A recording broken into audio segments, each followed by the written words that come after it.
Yes, sir. All right, let me see. Might as well just start it now. Fuck it. All right. Well, this is my first space ever. So I said, since I'm going to do a space for the first time, I might as well do something controversial. Now, everybody has heard that Malcolm clip or that Malcolm quote that the most disrespected person in America is the black woman. And of course, you put something else out there like that, everybody's gonna run and champion it and put it on their Twitter bios and put their avatars as that man saying that. But then you got people like me who look at things, do research, and I've come to the realization that the most disrespected person in America is not black women. It's not even black men. It's the black child. Because nobody really advocates for the black child unless you're on code. And nobody advocates for the black child less than us because we neglect children. I mean, you've seen videos of what's going on out here with these single mothers and the way the children are running rampant, the lack of fathers, there's no direction, there's no balance. So that's why I say the most disrespected person in America is not black women, is the black child. And I know I did this space because I knew I was going to get pushed back. So let's start it off. That's how I feel. If you feel as though I'm right, cool. If not, cool. Let's hear dissenting opinion. So, Rich, you may go. I mean, I I would agree with that. They're the ones that's the most neglected in America. And this thing where black women, pretend like they're the only one oppressed, and they separate our struggle. They separate the rest of the black family struggle, and center themselves like like black men are not the number one targets of white supremacy. That is the most off code behavior ever. There's no other group of women on earth who separate their struggle from the rest of their family. You never hear on the news or on the media Indian women or white women or Chinese women. You never hear that. The only thing you hear is black women, black women, black women. You go on Yahoo News, you go on CBS News, you go on CNN, and the dominant society knows this. They know there's tension between black women and black men. So they feed black women these articles. They feed black women these thoughts and these way of thinking about their men. Oh, black women are the most successful out of are the fastest growing businesses in the black community. Black women are this, black women are this. They know black men or black women already have these thoughts, and they're just helping black women bring it out so that they can divide and conquer our community. Mm, okay, okay. That's what's up. All right. So I'm gonna, from time to time, I'm gonna put up stats on the jumbotron. That's actually what I was doing while you were talking. But it's funny, right? Because even when we did that space the other night, and that lady brought up how black women aren't protected and things like that, and I brought up how Will and Jada weren't protected as children, which is why they grew up to be the adults they are. She didn't even acknowledge that point. She said she basically skirted around that and made Will look like a savage and Jaden just look like someone that needed to be protected. And she's not responsible for her actions.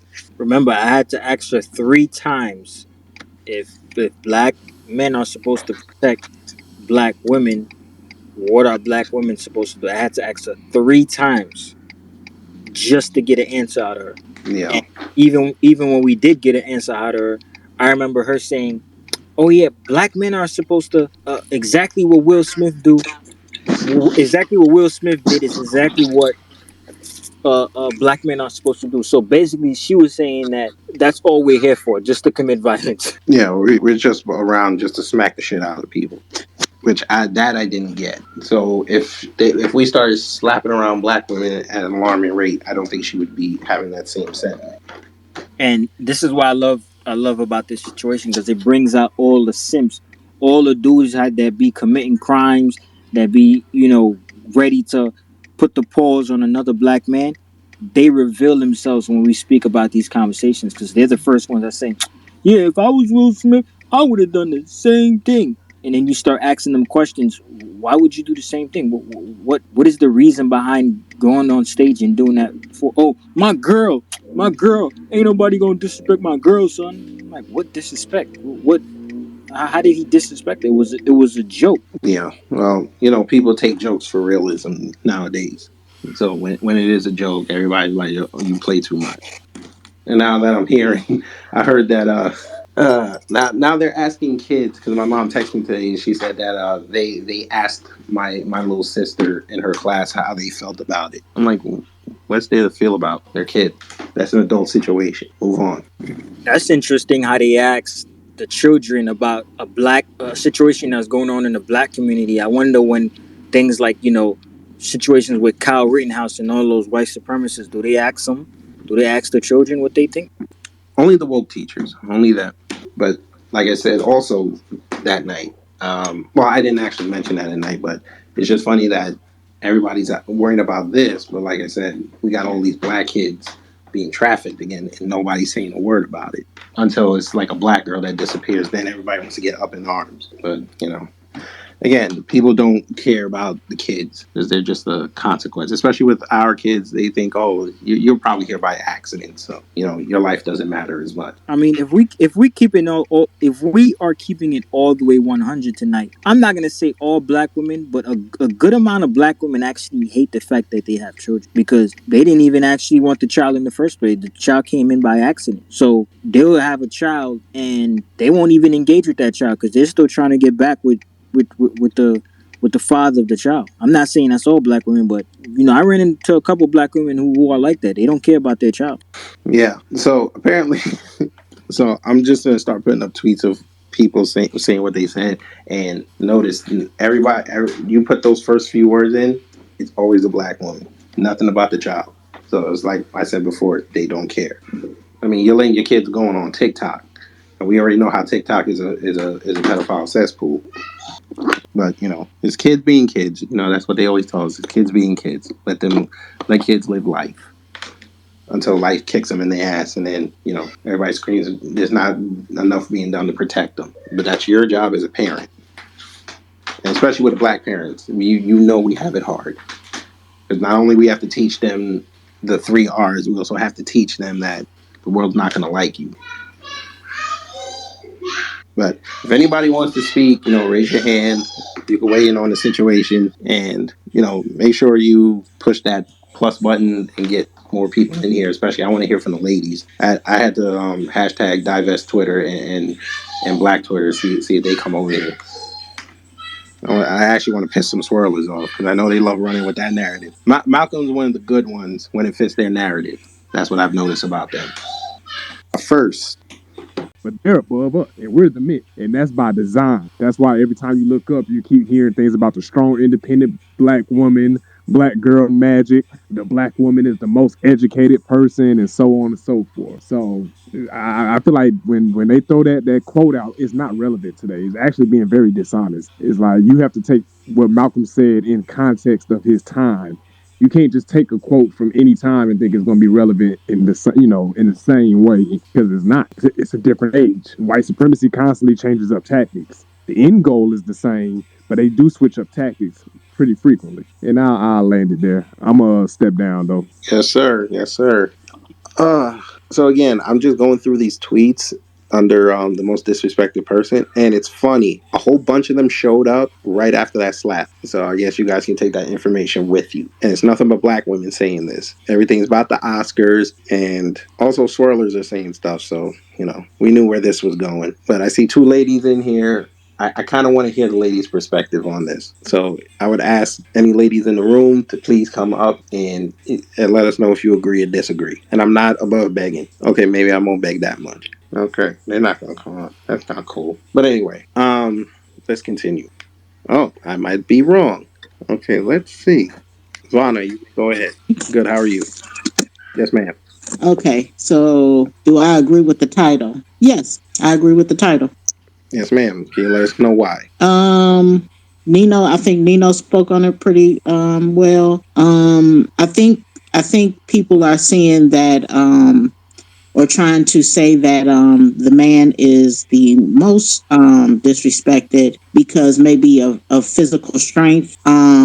And then trying to compare it as far as contrast, maybe I hate to even say this, like maybe education that statistic or whatever. But that it doesn't level out. So just because a person may be strong doesn't mean that they're not getting attacked, and they're not trying to eliminate the black man. So therefore that leaves us open to whatever comes our way, because the woman is the weaker vessel. Am I saying this properly? Do y'all understand what I'm saying? Am I babbling? No, we understand what you're saying. So I agree. Appreciate that. Appreciate that. Because especially, and Nino brought this up too, that on his tweet he said that women are artificially elevated over men. So a lot of the, I guess the word is fine. We'll just say caping that goes on with us. A lot, a lot of it is directed towards women, and the brothers don't get. They get a very small piece of it, but we only really cape for the children when something happens to them.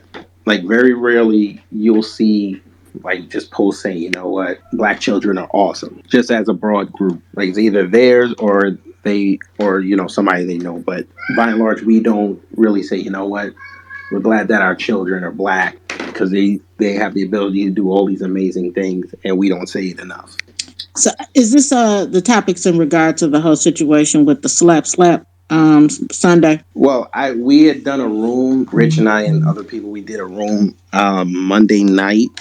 Yeah, Monday night, and we were talking about the slap. But I brought up a point saying that Will and Jada, as children, they weren't protected, so now they're in their adult phases now, and a lot of their behaviors weren't checked as children, or their bad behaviors were allowed to manifest, and you saw a lot of that come out within those few 20 seconds. Why does it have to be due to childhood? Maybe he just made a whack ass decision and thought that made him look strong.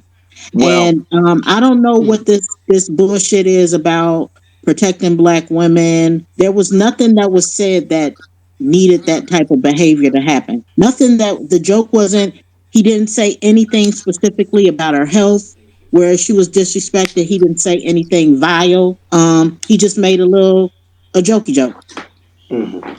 You well, know, I so I don't. Well, if you really want to read into it, I think it was the fact that Will has admitted in the past that his mom was being abused by his father, and I guess he might have saw Jada being quote unquote abused by Chris Rock, and he maybe had a flashback about it and decided to go do something about it because maybe he couldn't do it for his mom, so he said, "I'm gonna do it for the wife."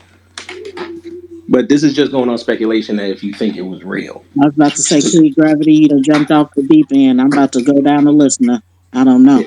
Yeah, I Um, mean, I still, I did my commentary on it. but how do we? Why do we have to read in all to their background about behavioral actions of an adult? That's how people like to try to rationalize things because everybody nowadays they're detectives.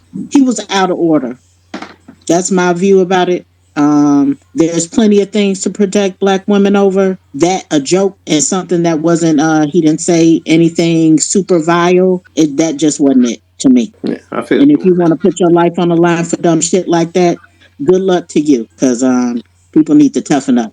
Yeah, well, you're right. Our You just, society is very I weak. mean, if people are going around slapping folks just over stuff like that, you're gonna be you're gonna slap the right one, and it might not end up the way it ended up on the Oscars, where you could turn your back and walk away from somebody. So, this type of behavior and teaching, if this is the actions that young men are seeing that they think is okay, problematic to me. Yeah, that's a good point. Because now a lot of well, yeah, a lot of children might be and young men and women might be emboldened to do something like that. Just like yeah, like Will Smith slap challenge or something, and yeah, it might end very badly for somebody. But yeah, life's funny. Life is funny, but I'm not gonna make this long. I just wanted to get some perspectives because I was gonna do a video on it, but I said, nah, I think it might be better just to do a space on it. But I mean, like Nino said, Brother Malcolm, he was right. In the '60s, they were disrespected because, especially with the civil rights era, black women were disrespected and thought down on.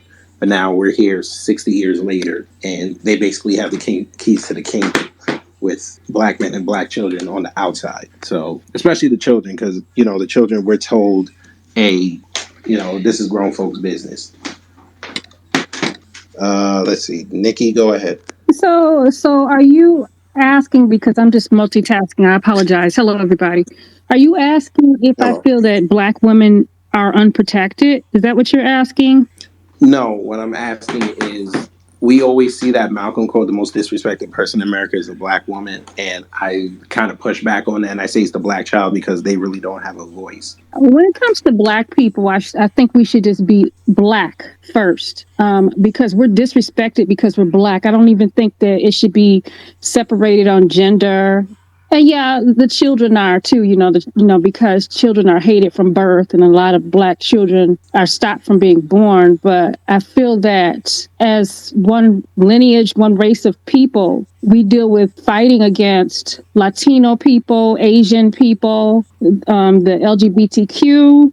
So I don't understand how we would benefit by separating it and saying that, oh, Black women are hated more than Black men or Black children, because that doesn't make any sense, because they just hate us all, basically. But I thought I that think this that space, for me it's more of a rallying cry yeah, because for us to really fortify ourselves and make sure we have an army strong, everybody's got to be visible.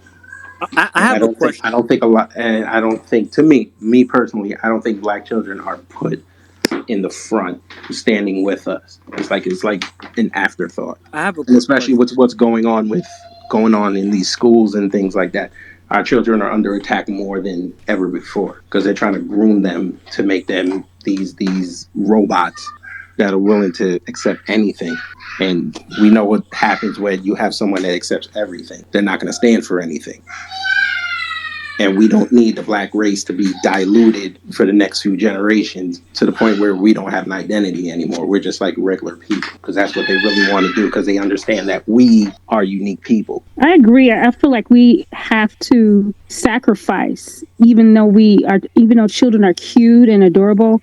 I think we have to sacrifice in order to save our race and our lineage. And we may have to raise our children more militant. Correct. We may have to homeschool more. And if it means that they aren't involved in extracurricular activities with their white quote unquote peers, if it means that they don't get to play the same internet games because people are sneaking stuff into video games and sneaking things in the cartoons, yes, they just may be that kid that sits up in the house all day and gets something drilled into their head, but we may have to do that to a generation of our children to get ourselves back on board. Yes, ma'am. I appreciate your views on this. Give me something to think about. I have a quick question.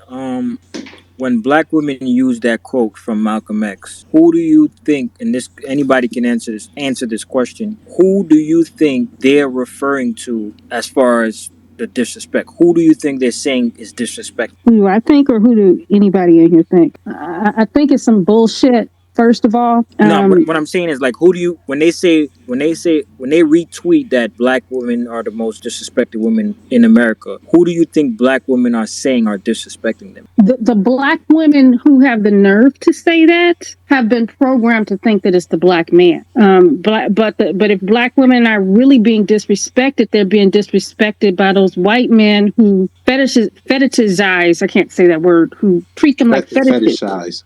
Yeah, fetishize them. That's who's disrespecting them. I don't feel like black men are disrespecting me as a whole. Yes, there's some disrespectful black men, but I don't feel like black men are violent and don't know. I don't feel like black men don't know how to love and protect and nurture women.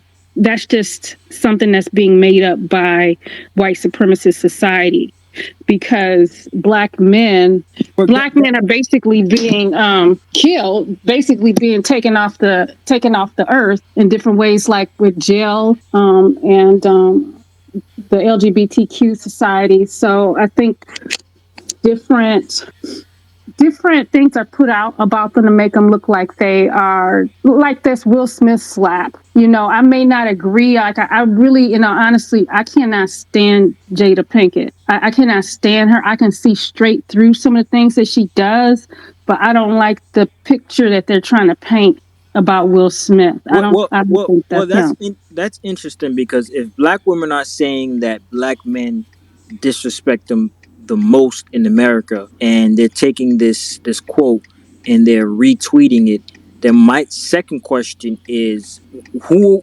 who are you like? What do you expect out of retweeting this quote? Do you expect dominant society to come do something to black men? Like, because if you're screaming this out loud, then obviously it means you want something done to black men because you just wouldn't be saying it if you get what I'm saying, if you're not trying to raise awareness. Who are you trying to raise awareness to, and what is it you're trying to get out of these people that you're trying to raise awareness to? I think a lot of the women, I think a lot of the women who tweet stuff like that, they have issues. They either have issues or they're projecting. There's this one woman on Clubhouse who's always tweeting stuff like that or putting that out there. Come to find out, somebody in her family raped her. So she's projecting that onto all black men. And then she gets a pat on the back by white supremacist society for constantly spewing that bullshit. Most black women don't do that. Yes, you get a lot of them who do that, but most black women don't do that. The ones who do that have a lot of mental illness and a lot of like private things going on in their family that they never addressed. Like their mom probably didn't do anything when their stepfather was raping them. So now all black men are rapists. But I don't understand what that has to do with black men when you got white men out here raping kids every day. I don't understand that. It's like you said, it's projection, but it's also they don't want to confront the problem. They want somebody else to come up with the solution for it. And it's going to take all of us to come up with that solution and to regulate it. Well, me and some of my B1 family, we were just talking about that because there are some women who were not making posts. I'm not going to name anybody because I don't want to turn this into that. But there are some women who are starting to make protect black women posts, women who have been on code. And I'm finding out today that they're starting to do that. I don't want to cancel these people, like just completely cancel them. But I do want to find a way to confront them and get them back on track. Tweet them in here. I'll do it for you. You know who I'm talking about. I don't know who you're talking about, but tweet them in here. Afro knows who I'm talking about. That's why he raised his hand. Say less. All right, let's get Afro. Unless you're not done speaking. I'll let. I mean, I sit up here. There's space. This is a very wide bench. We can all sit on it. Yes, ma'am. All right, Afro Lee, go ahead, brother. Before Afro League goes, I would like to make a request for Biden's WW3 to Senate approval to speak because I'm looking at her tweet right now. Her latest tweet, her pinned tweet actually says, "Black people on numerous Twitter spaces are nonstop rationalizing and justifying Will Smith slapping Chris Rock.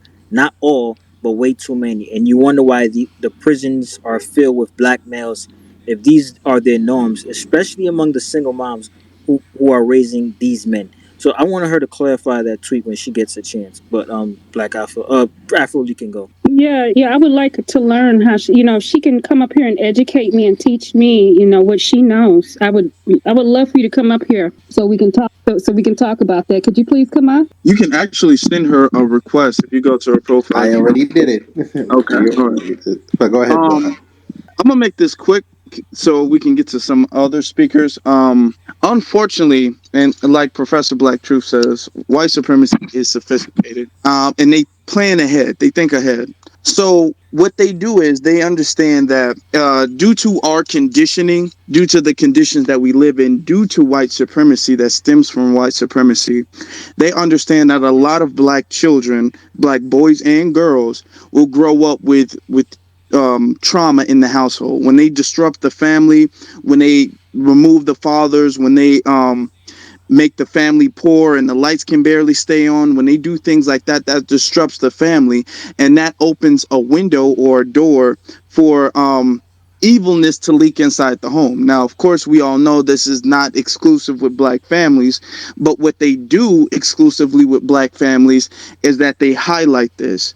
They put out movies like Precious and like some Tyler Perry movies and things that kind of highlight negative things and reinforce stereotypes to white about black people. And unfortunately, we have so much trauma that now fortunately we are trying to get better with, but some of our kids grow up with so much trauma they actually accidentally subconsciously project themselves onto those characters, and they have what's the confirmation bias when they see certain things in the media. So when they grow up seeing Precious, if they lived a life that was similar to the life Precious lived in the movie, and especially if those things, and of course we know the movie is going to be crazy over dramatic, but if they live those things, then they're going to grow up with a subconscious confirmation bias, and white supremacy knows that. So then when they do that, and then when they highlight our civil rights icons like Malcolm X and say, oh well, the black women are the most disrespected and unprotected, and they already subconsciously have a confirmation bias due to their own trauma that will give them an inclination to go against their own men. White supremacy has been doing this for the longest. That's why you see when these divestors get on YouTube, they get like 100,000 subscribers within the like 6 months. Now, when you're talking on Cole, when you're talking about things that are beneficial to black people, you got to go through all these loops and holes, and the algorithm shutting you down. You're getting flagged left and right. You gotta everything. You gotta cross your eyes and dot. You gotta dot your I's and cross your T's. My fault. You gotta dot your I's and cross your T's to make sure the video gets out, and do all of these loopholes that these divestors, or that these people who try to, or who promote trauma and who promote negative stereotypes due to their anecdotal experience in the black community, they get promoted. So we have to understand that, and once we understand that, we need to collectively, as black men and black women, in unison, push back against that. And I'll land there. Appreciate that, brother. You know what's funny too? I went back in that phrase, and a lot of people that put up that tweet shut their comments off. I just find that funny. There's been at least 3 people I'm looking. They don't let people comment on their posts, but they had the nerve to put that up. But you know, everybody has. It's almost like porn for some people to hate on black men. It's like, well, that is the number one porn category. Yeah, to talk. Oh, never mind. I'm kidding. I don't know. Maybe. I don't know. But yeah, but we're the biggest punching bags in the world, because they'll needle us, and then we'll fight back, and then they'll say, see, I told you. We're like that lion in the zoo. They come up to the window, they knock on it, and they make funny faces, but then they get pissed off the day that the zookeeper left the door a little cracked, and then we get out, and then everybody's running, and then they got to take us out. But let's keep it going. Black Alpha, you are in the building. Go ahead, brother. Yes, indeed. Yes, indeed. Salute to everybody in the room. I appreciate being here. You already know. Interesting conversation. I got to chime in because you guys are making a lot of good points. One of the things that I've noticed within our community is whoever the dominant society targets, they see a weakness within those people. So the fact that they've targeted, our females a lot, they've seen a weakness a long time ago. You go back to the 1960s when it came to the feminist movement, they rehashed that with the Me Too movement. You see this all the time. The easiest thing that you can do when someone is in captivity or enslaved is to separate the men and the women. That's the easiest thing you can do. You can take that and you can divide them very quickly. And a lot of this is captivity. It's all captivity thought. When black people get together and we're held in captivity, first thing a lot of us do, we start pointing the finger at each other. Because we already know a lot of us don't want to point the finger at the dominant society. We see that all the time in these spaces. You can see this on the timeline. You can see literally somebody from the dominant society, I say W's. You can see a W assault a black person right now, and you'll see 30, 40 black people point the finger at each other. Oh, you did it. No, you did it. No, you did it. No, you did it. And nobody sits there and says anything about the dominant society, and the killer shuts the back door on his way out the house. And then the next thing you know, we're left with arguing, we're left with fussing. And this is what goes on a lot in our community. So the easiest thing they do is they assault one of us, and then they come and they split that gender in half, and they have us fighting amongst each other. And it's sad that in an era where you have Tamir Rice, I'm from Ohio, by way of Georgia right now, but I'm from Ohio. Tamir Rice was killed in Cleveland. He's 12 years old. You have Jordan Davis in Jacksonville. You have Tamir Rice. Our children are out here being assaulted left and right. And it's really sad that our children are being assaulted and people are making money off of this. The Ben Crumps of the world, how much money has he made off the bodies of young black children? You know what I'm saying? I forget the young lady's name. Somebody remembers. She was assaulted the same way that Breonna Taylor was. The girl, I think she was in Michigan. It was the same no knock, but this was before, this new movement of pro black wokeness. And they kicked in and they ended up killing this young girl as well. So the black child is clearly the most disrespected, most unprotected person in America. I would say on the planet Earth. Fuck America. We say the whole Earth, the black child. No one is here to protect the black child except for woke or on code or certified black people, which is, we all know, a small percentage of us, because we know the coons, we know the sellouts, we know the chumps. They're not going to ever come. They're going to be too busy fighting each other. I say gender bums. They gender bums. That's why anytime there's an issue with the black man and black woman on Twitter, I try to just stay off it or just stay focused on real issues that affect us all, because I know people are going to run with that down the block and around the corner, because like y'all was saying, it's like porn to these people. They love the back and forth. And I remember Jason Black said it best. He said a lot of these females are feminists by everything but name. And I have been seeing a lot of people that I follow, that I respect, that they kind of played right into this whole, protect the black woman and the black man, black woman thing. And a lot of these women are what we consider, certified and woke. As y'all was saying, I ain't gonna say no names, but I seen it just like y'all did, and it was very disheartening and very disappointing, because I do know the difference between a real sister queen and some of these divestors. And to me, a divestor is just a feminist. That's all it is. It's the same thing, just in different form, different fashion. So a lot of them are this way in general. But they try to flip it, and I don't really respect anybody who does this. Well, we're gonna attack feminism when a white woman does it. You know what I'm saying? I don't really appreciate that, because a lot of times some of these sisters are attacking black men as well. You know what I'm saying? They're having their own version of feminism, but they're just doing it from a black point of view. So you got to do better than just attacking white women when they do it. You know what I'm saying? Because a lot of these sisters are practicing and the same behavior. So we all know that the black child, that's boy or girl, are the most targeted. Because these people out here targeting our children. At the school system, you have a preschool to prison pipeline. That ain't about adults. I don't know no grown black woman that's in preschool. That's about our children. You know what I'm saying? We all went through public school system, and I know what happens. I've grown up and seen them do the same bullshit that they did to me and other kids when I was young. They're doing right now to kids that are, children today. So we know they target our children, because if you get our children, who's the future? Who's the future? So I don't respect any grown ass person running around here saying, well, it's about us. With the fact that you putting your gender, above, these children out here. We need to participate and practice holding down our kids' bottom line. And hashtags like, protect the black woman, I just feel that's a hindrance, a blockade in front of protecting our children. It's a sign of distraction. As Rich says, it causes confusion. And we got to really hamper that shit down and get on the same page. Because when we are on the same page, black men and black women, everybody know we the strongest. Everybody knows it. They know it. That's why they pull this shit on us. But our children are being targeted so they can take care of the future. And we're trying to keep our children upright and keep our children vertical so our future is bright. Well said. Well said.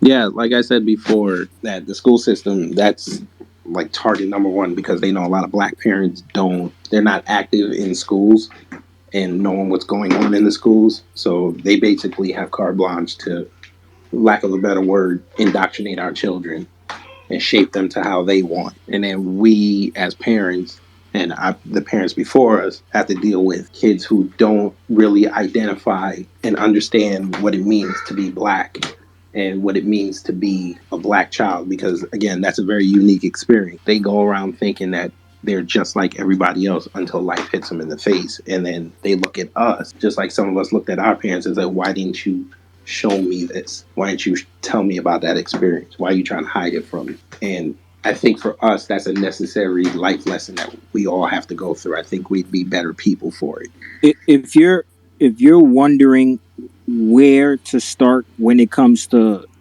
ending this gender divide that's going on, it starts in your home, because a lot of times as black men, the women that we meet, we end up meeting them when we're young and we're not settled yet. And when we meet them at a very young age, we never get to question them and see their thought process and see how they think and see if they're also black first. So what happens is, we get a little bit older and then we start questioning everything. And then one day we end up having a conversation with our lady, and then we realize the women we've been sleeping with this whole time is off code. So that's where it starts. It starts in your house. You got to have a conversation with your lady. You got to have a conversation with your children, and you got to see how they think and the off code, because most black people are off code. So you have to see what they're saying and correct the off code thought processes that they have, and get them in line. That's where it starts. So before you head out and try to conquer the world, first you got to get your lady on code, you got to get your child on code, and then y'all can move out as a unit. Because when you move as a unit, she won't bring her off code friends around, and you won't bring your off code friends around. Everybody you guys interact with will be on code people.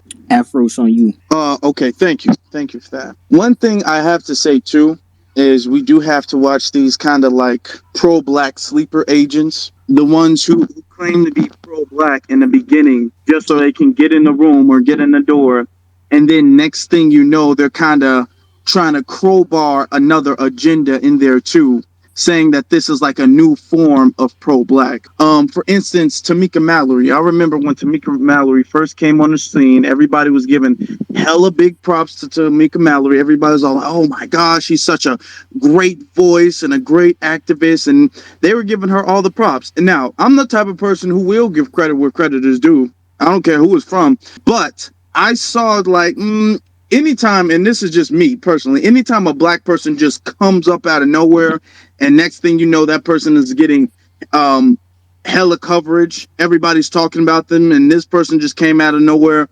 Nobody can vouch for this person. Then more, 9 times out of 10, that person is planted, and that person is an agent. But with Tamika Mallory, I don't know if you guys remember when Tamika Mallory had her it was like an interview or something with the TMZ, and she said that she believes that in America, sexism could be arguably worse than racism.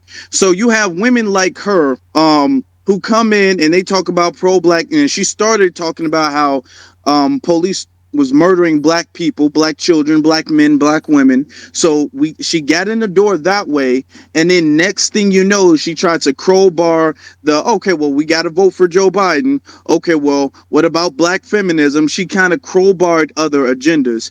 So I would say we gotta kind of have to watch for some of these people who they say a couple good things every now and then, but we can see them edging in another agenda. Speaking about Tamika Mallory, her paperwork been dirty for a while now. Actually, I remember 6, 7 years ago with that when that situation happened in Brooklyn with the black woman in the nail salon. Which is speaking about that, that's off code. Black women are still walking in these Chinese nail salons. But anyways, she came to that event.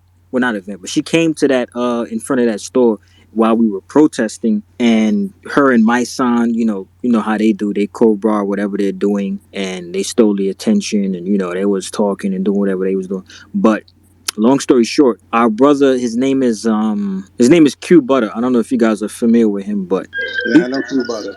yeah, he actually went to school with Tamika Mallory, and he was there. That's the crazy thing is, me and him, like, we was the only ones was really getting crazy at that protest. And he was like, "Yeah, I went to school with her. She been a fraud." And this was 6, 7 years ago, like before she even blew up. And he said it right in front of me. He was like, "Yeah, her paperwork is dirty." I'm like, "Damn." So yeah, her paperwork been dirty, man. Yeah, it's like Afro said. When I first saw her, and I was still on my B1 journey, this must have been a testament. I might have graduated that day. I said, "There's something off about this chick," because everybody was tweeting that speech that she gave, and I was like, "Okay, you're saying what normal people say every day is just because there were cameras out there and you're yelling, okay?" Well, And I started doing research on her, and then once I saw the Al Sharpton connection, I was like, "There it is. She one of them." So I was like, "Nah, I'm not supporting her." And Well, then you made a good point, because even like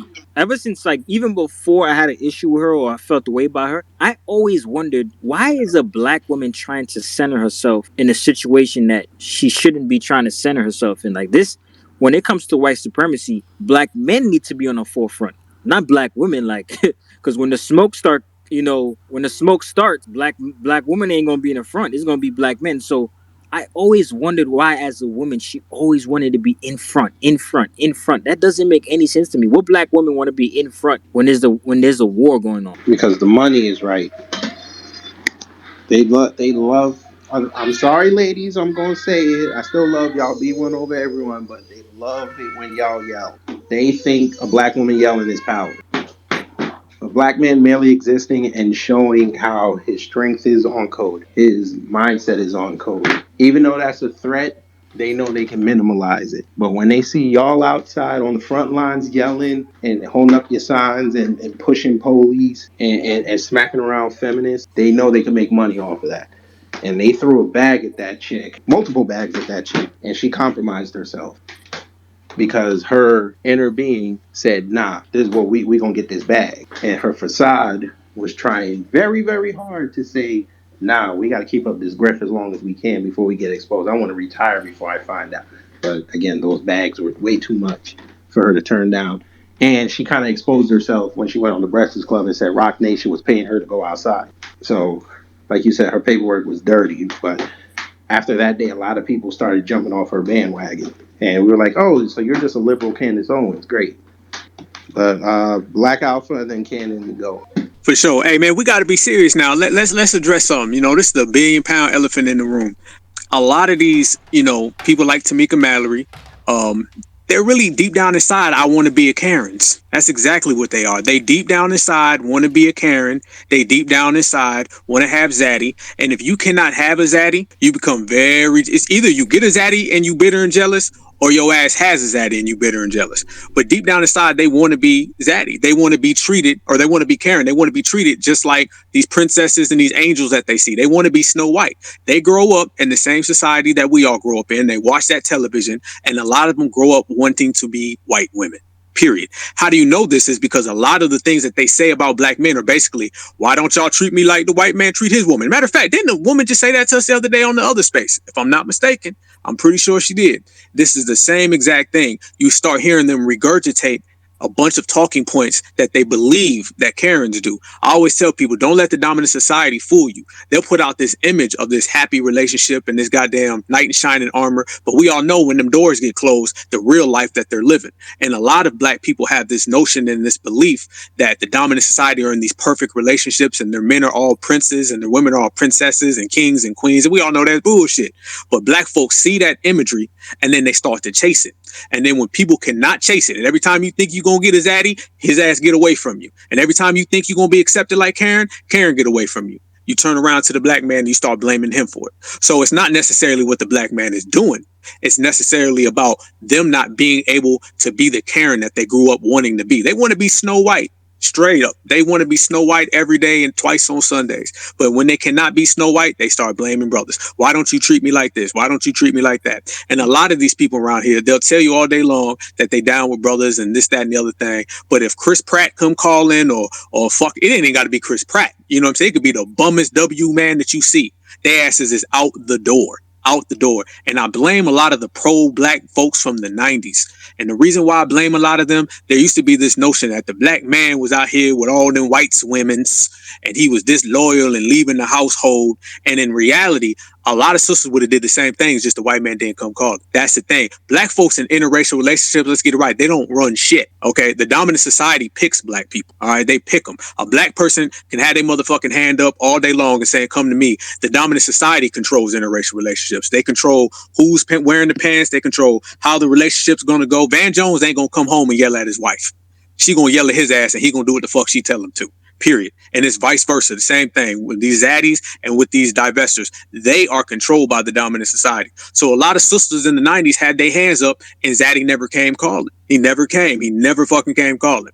So what they end up doing is they took their problems with the dominant society's lack of acceptance out on the black man. I seen somebody say a long time ago, said a lot of black folks don't have a problem with interracial dating. They have a problem with who has access to it. They'll fight each other all day long. Half these little gender wars, it's not a gender war because we out here harming each other so much. A lot of it is that one person has access, the other person doesn't. This is an access battle. This is it. I want to be with the dominant society. I want to be with the dominant society. Whoever gets chosen is on some na shit. And then the other person who doesn't get chosen is putting up tweets like the black woman ain't protected. All this shit. Eve was an I want to be a Karen.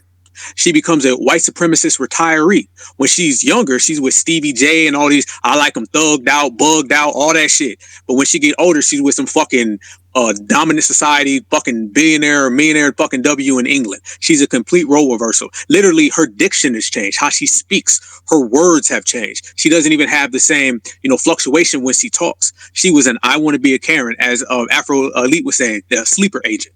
And I wouldn't be surprised if 15 fucking years from now, Tamika Mallory ain't even with my song no more. She's with goddamn Billy or Bob. I would not be surprised because a lot of them are undercover divestors or they're undercover I want to be a Karen. And you never know who's an I want to be a Karen sometimes until the shit gets fully exposed. That's why they'll be walking around with a brother in their 20s and their early 30s. But soon as a white man comes calling out the phone door, brothers do this shit too. But the thing is, we all harp on that. I seen Dr. Umar saying, well, the black man's been dating outside his race all day long. And I tell people, it ain't necessarily about who's doing it. It's about who wants to do it. And motherfucker can want to do something all day long, but do they have access to it? So when the dominant society came calling for brothers, the brothers out there, and we all know the fetish that the white woman has for the black man. That's why the black man used to step out on these high rates. If a sister had the same access, she'd be. Yes, sir. And Tamika Mallory is another example. Me personally, I think she's another example of a disrespected black child because she had no chance. Both her parents were in the movements, and then her godfather is Al Sharpton. She had no chance. So there's that. But Kenan Hotep, go ahead. Hey, yo, what's up? What's up? What's up? I was been sitting What's here happening? listening. Not much. Just sitting here, just listening to you guys. I didn't even realize I asked to speak. But yeah, no. Two things. One, I suggest everybody read this book called The Celestine Prophecy if you ain't never heard of it. A couple of the chapters touch on what we were talking about, where society, social media, TV, stuff like that, put these unrealistic expectations on the black man and black woman in relationships, stuff like that.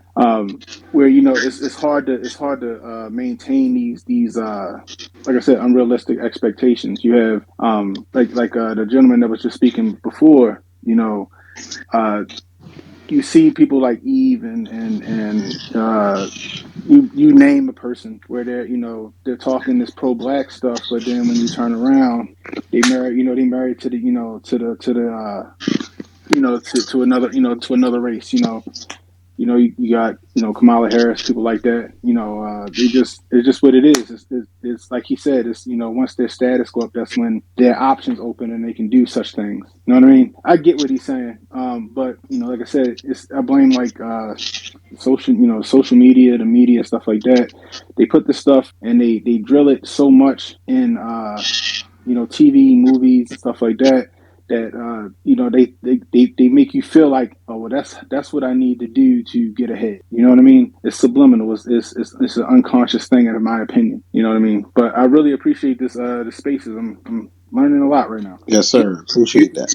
you notice that, and what Black Alpha said is true. Every interracial relationship, the black person never dominates when it comes to what they believe in socially and what they believe in when it comes to race and what they believe in when it comes to their people. Every interracial relationship, the white person controls what is taught in the house and how they move. You never see two people in an interracial relationship and the white person is pro-black. It never goes down like that ever. And that literally right there that's white supremacy. Like you're literally, and that's what Nilly Philly talks about, that like you're literally dominating, the white person is literally dominating the black person in the bedroom, socially, financially, in every single way. That's the worst form of white supremacy. That's why Nearly Fuller says any white person who's in a relationship with a black person is a white supremacist. There's no question about it, because he said that's a form of child abuse. And it's true, because we're dominated, right? We don't own nothing, we don't control anything. So the fact that you're sleeping with somebody can't really do anything, that's child abuse. That's abuse. That's a hell of a point, Rich. Black Alpha, go ahead. Black Alpha, you're up. Okay. He must have said something wrong that they didn't like. All right. Let's see. Who else wants to come up? I want to hear more ladies. Where are the ladies? I know y'all probably still on work and things like that. I want to hear more lady opinions. Come on, ladies. Don't be scared. I know you see the record button, but we value your opinion. Now, let me get Black Alpha back up here. Go ahead, Afro Lee. Okay. As we're waiting on our sisters to come up here, I think it's very important that as black men, especially if we're going to be leaders, if we're going to lead properly, like we're supposed to, we need to understand balance in the situation. So we need to understand that, and I've been noticing this with a couple of spaces regarding this subject that they like to talk privately. A lot of sisters don't mind speaking to me privately, but they don't like to get on public platforms because, unfortunately, they're used to these black men on public platforms, and this is also backed up by the dominant society. They're used to black men on public platforms who invite them, and then they kind of invite the women on public platforms for the sole purposes of clowning women. So these like podcasters, YouTubers, whatever they are, they have a thing where they have trauma, just like I was speaking on before. They have trauma that has not been dealt with, and then they get a platform, and then next thing you know, they're out there pretty much shit talking women. And now you have a lot of women who are like, man, I don't know if I want to get on a platform where I see a black man like talking like this because I don't want to be humiliated. So, and I don't think it's as bad as the divestors. I don't think they're nearly as bad because I've literally heard them wish death upon black men. I haven't heard the same thing vice versa. So I don't think it's as bad. But we have to understand there is a problem on both sides. And I feel like that might be one of the reasons why some of our sisters are reluctant to come up here and speak because they've told me that personally, not on this conversation, but on other conversations I've had. All right. Well, now I know that for later. So maybe next time I'll do a ladies only space. We'll see how that goes. All right. Volvo Ranch, you're up. I came in a little bit late. I'm just trying to get caught up. We saying that black women are not the most disrespected people in America. In my opinion, yes. Oh, so I'm getting different perspectives. Okay, I agree with you. That's what I was just trying to. I didn't know if I was reading it right.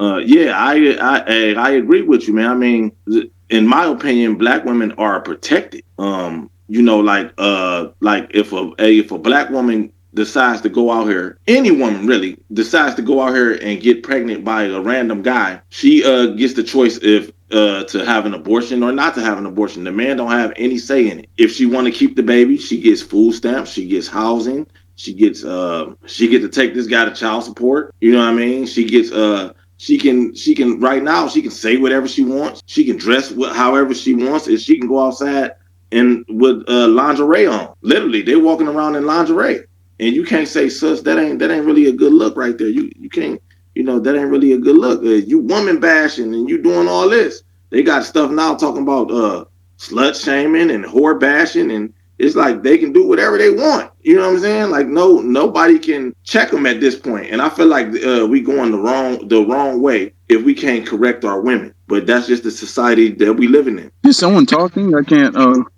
My bad. I was taking out some food for my kid. So yeah, so you're saying that you agree with the statement because black women are, in your opinion, overprotected. Well, I wouldn't say protected. I mean, I can't say no. I wouldn't say overprotected because part of protection is me correcting you, so you don't do something that's like you said. You're taking out food for your kid. I'm pretty sure like when you turn the stove on, your baby want to go touch the stove. Your baby don't know that the stove is hot, and you tell the baby, no, no, you can't touch that because that's hot. It's gonna burn your hand. You correcting them, so so that's protecting them.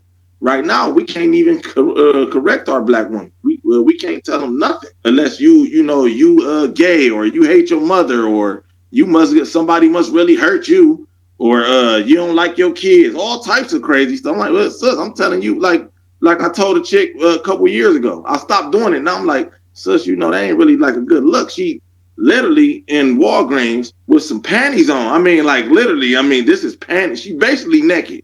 She got on some booty shorts, a little tank top with no bra, nipples all hard. She got a purse and some flip flops. She outside naked. She ain't outside in bedroom attire. And I tried. I'm like, so that ain't really she beautiful body, But I'm like, that ain't really, that'll get me in something. Somebody, a white man or something, will say something to her, and I've got to protect her. You know what I'm saying? So now I'm in the middle of something for no reason. But we can't say nothing to him no more. It's like I don't know what that is. I don't know. Black Alpha, it's on you. Yeah, appreciate it. I gotta say this, man. We gotta draw a line, and I'm very, very, very careful when I do this, and I choose my words very wisely. Anybody can be a black woman, not anybody can be a sister. Anybody can be a black woman, not anybody can be a queen. Anybody can be a black woman, not anybody could be a goddess. And we throw those terms around a lot. Everybody's my sister, my sister, my sister. No, my sister's on code. My My queen, sister's my not that queen. much. Yes, like my queen right here. She's in here right now. Y'all make sure y'all follow Queen out. That right there is what I call on code. That's a solid one. That's real. That's across the board. That's a female who thinks the same way that the man thinks in terms of empowering our community and raising these unprotected children. Those are the real ones. A black woman can be anybody, just like a black man can be anybody. You know what I'm saying? Any black person can be, a male or a female, but you can't just run around here and say a brother. You know what I'm saying? Somebody who's on code, that's my brother. Someone who's on code, that's a king, that's a god, or whatever term you want to use for upliftment or empowerment. Anybody just running around here with a you know what and a you know what, those are people who are off code. You can't just have that. You got to graduate to this. There's levels to this shit. Too many times people just show up and throw badges on their shirt and just try to say, well, I'm here now. Now, you ain't here now. You got to put in stripes. You got to pay them premiums to be considered this. You know what I'm saying? So, and another thing that I've noticed as well is that when a sister's on code, those just black women that we talk about are the ones that Bobo was just speaking on. Those women come after the queens. A real queen spends just as much time every day doing what I call race regulating against them off code sisters. The same way we battle off code brothers all the time. These sisters is out here battling off code black women all the time. There's a battle amongst not just the black woman versus the black man. There's also a battle going on right now as we speak from the off coded sister versus the on code sister. And we see this consistently. You see them. I see it on a day-to-day basis. So we got. Let me ask you a question. Talk to me, brother. When it comes to the relationship between black men and black women, this is we're removing the dominant society between black men and black women. Who's more off code when it comes to each other? Who do you think? And I want everyone to answer this question. Who do you think is more off code when it comes to our relationship between the black man and the black woman? I think right now in this era right now that we're seeing. I think equally they're off code, but here's what I'm gonna say. Here's the difference. I think equally off code because I can go down the street right now and go get 20 brothers that are, 20 black men that are just spaz out for no fucking reason. I can go get 20 black women to spaz out for no reason. But here's the difference. Back in the day, we used to perpetuate this notion and this myth that it was the black man. And that built a lot of resentment from a lot of black women. So now this is why you have these movements and they join me. I know this for fact. When you turn on your TV, it's not black men locking arms with every other group. It's not black men locking arms and kicking their fucking legs and throwing their pom-poms in the air for every other group. You see this a lot more with the women in the community. Now, they may be off code in a different light, but I feel equally they're off code. I will say that because brothers can be off code in another area and sisters can be off code in another area. You know what I'm saying? But I do feel in terms of who's being a bigger detriment to the community as we speak right now, it's a lot of these black women. It's the Megan Stallions, what the fuck her name is. It's them of the world. You know what I'm saying? They're running around here with, I'm going to fight for the right to be a hoe. The era I'm from, that shit's wrong. You don't do that. That ain't the thing. And as well, you never see the black man. When a black man steps out the community, he normally disappears. Tiger Woods don't give a fuck if you consider him black or no whatever. OJ Simpson don't give a fuck. They get out the community, they gone. We have this thing with a lot of these black women. They want to go get zaddy and still stay in the community and tarnish and trash the black man. So in that aspect, they're off code far more. Now on a day-to-day basis on how we deal with each other, I see off-coded behavior going side to side, left to right, up and down. But in terms of in public, I don't see black men joining a all white man movement and saying how black women is bad. They normally just want to go get their Karen and get the fuck out of Dodge. These women, what they want to do, they want to go get zaddy and they want to tear down all brothers in the process. So publicly, I would say the black woman is more off code. On a personal level, I say everybody is off code. But we all have to draw the distinction between our real sisters and our real brothers. As I say on my show all the time, the brothers, the sisters, the kings, the queens, the goddess, and the gods. If you ain't one of that, you just a motherfucker out here walking. Afro, I want you to answer that question. Who do you think, and I'm going to let you say whatever you want to say, but who do you think is more off code? Is it the black woman or the black man? And what I mean by that is between our relationship, not between what's going on in the dominant society. Who's more off code when it comes to us, black men and black women? Okay, so just to clarify before I answer, you're asking who's more off code between the intimate relationships between black men and black women? You breaking up a little bit. Say Okay, well, we're gonna have to be honest. I feel like nowadays, who's more off code between the intimate relationships between black men and black women? It is black women more. I feel like it's black women, but their off codeness is kind of promoted, if that makes sense. And this isn't, and I don't like to use like generalize, but we have to understand where the problem is if we're going to fix a problem, because their off codeness is looked at as a positive thing. That's the difference, and that's why it's promoted. Because and not to say that black men are not off code, but the thing is, as black men, damn near every single thing we do is demonized. As black women, they're off codeness when they're disrespecting their black man, when they're doing, like for instance, Jada Pinkett, right? When they're doing their things against their men, that's seen as, well, he deserved it in some way. Oh well, you'll find some, that's kind of either pacified, or that's promoted like that's a good thing. Anything against black men is a good thing. So after a few generations of the women being promoted against the men, then it's going to be okay. Well, now you have a slight tendency where the men are trying to be good to the women, and now the women have like a subconscious vitriol against the men. So I would lean more that way. But this isn't this. I don't want to go into like black women bashing, but we do have to understand where the problem is to that's answer your exactly question. that's exactly what I was saying earlier when I said, like, if you go on Yahoo News, you go on CNN, you go on YouTube, go on it every day and read these articles. All these articles you see, it's fed towards black women. Every title you see is black women this, black women done did this. And the dominant society knows the weaknesses of black women. So they feed into that. They know with us black men, we ain't gonna sit there and read articles and believe that shit. They know that. But they know with our black women, they're gonna read the articles. They're gonna touch those certain points that black women want touched, and then black women are just gonna run with it. And the problem I have with that is, as black women, why would you believe the same group of people with this rhetoric? These are the same group of people who killed Breonna Taylor. The same group of people who killed what's her name that got locked up in Sandra Bland. It's the same group of people that's giving you these articles to feed your pride and your ego. It's the same group of people that's killing you. But Vovo, you up next. Afro pretty much said what I was gonna say, so I just listen. I don't want to just keep repeating the same thing. But yeah, like that's exactly what it is. They come up with these articles every day and they feed into the thoughts and opinions that black women have on black men. And they know it worked because it worked when in the 19s, what was it, 1960s or 1970s, when the welfare and public housing came out. They seen that it worked when black women decided to pick their housing over their men. They seen it work. So they're like, okay, let's feed into this. It works. Afro lead is on you. No. Okay. Can you guys hear me? Have my damn mic on. We have sisters out here. We have black first sisters out here who are doing the good work, who deserve the title of queens, and we have those. Okay, but the thing is that we overuse some of those terms. I'm not gonna name drop anybody because I don't want this to be like a messy space, but we do have certain people who will call all black women your queens, all black women your goddesses, all black, no, like you can't. Dr. Umar. And I wasn't gonna say any names, but you beat me to it. But I'm saying, and not to say everything. This isn't me bashing.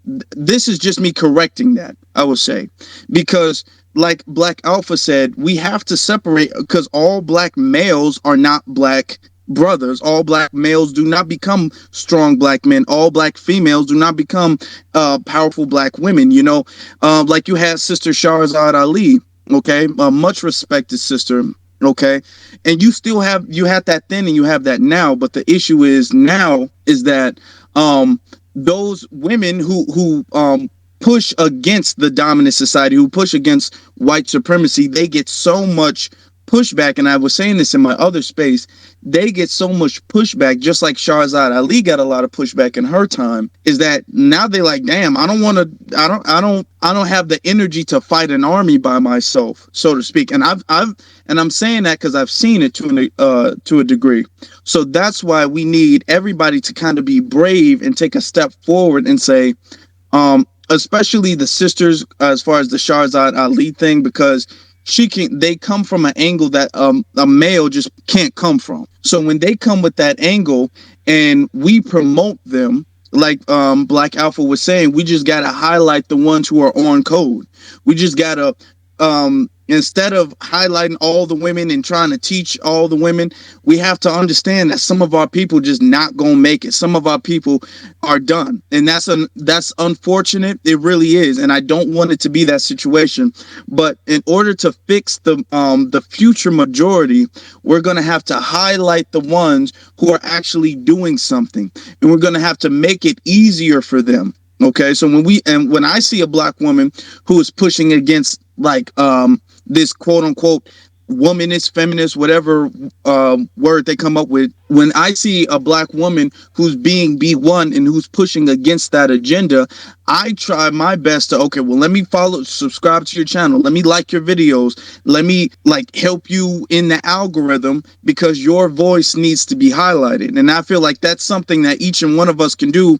I can see, sisters, and I've seen that now. You got sisters doing other videos with other sisters talking about the situations, trying to uplift that voice, the counter narrative of black feminism, which is really white feminism in disguise. And I land there. Yes, sir. Thank you for that. Black Alpha, you're up, then Vic, then Vogel. For sure. I got to piggyback on everything you brothers are saying. It starts with stuff like this. It starts with us sitting here putting it down the middle and splicing that shit in behalf, and saying this side on that side on the other. And as we always speak about, I know we've all said how we have to clean house, and we got to clean house with a lot of that, feminism, as you say, Afro, that feminism in disguise, that black feminism, that divester shit. We got to get that up out the building. Once that's out the building, then we can truly operate. Once we get to an accord, and once we come to a platform where it's the black brother and the black sister together, smashing on off-coded black people, whether that's man or woman, male or female, then we done got to a place of excellence. And that's what I think we're all truly striving for. So I don't really necessarily feel that, we're bashing anybody. But like you guys say, as a black man, when you open your mouth and you're just any form of critical, even if it's positive criticism, they're going to bash you and they're going to say, well, you're anti. And all those are mechanisms for them to evade having to deal with their off-code nature. That's all that is. And they go back and they exploit. A lot of people, I'm going to say this right now, as a matter of fact, they talk about, is the black woman disrespected? I would say the black woman is exploited. And I'm not talking about exploited by the black man. They're exploited by the dominant society, who always comes around and says, hey, go over there, go over there, go over there, leave that man, come over here. If you look at it, when Karen shows up to our community, what does Karen do? Karen comes around and she tells black man, leave the black woman alone. Inside. Then she goes over to the black woman and go over there, come over here, because the black woman is no good, the black man is no good. So all she does is she comes and she separates our community in half. And then you turn around and you see a lot of sisters, Tamika Mallory, on television acting like them. And when you look at a lot of sisters out here today, what are they doing? They're out here mimicking. They're mimicking white women in terms of how they talk. They're mimicking white women on how they speak, their talking points, even their appearance. Look at Serena Williams. We can stop right there. Look at Eve. You can go down the list. We'd sit here for about 2 hours if we just named them. So don't tell me that you're mimicking somebody through appearance, but you're not mimicking their mentality and their thought process. You know what I'm saying? So what we have to truly do as a community is get rid of that negative energy and get rid of those negative vibes. And like Afro was saying, when you see a sister who's really on some B1, support her, because she's out here with the boxing gloves going one-on-one with these divestors, the same way we go on one-on-one with these off-coded brothers. And I think if we can all do that and get a real, accord amongst the brothers and sisters, the kings and queens, the goddess and the gods, all the divestors and all that trash should be right there on the curb. Vic, it's on you.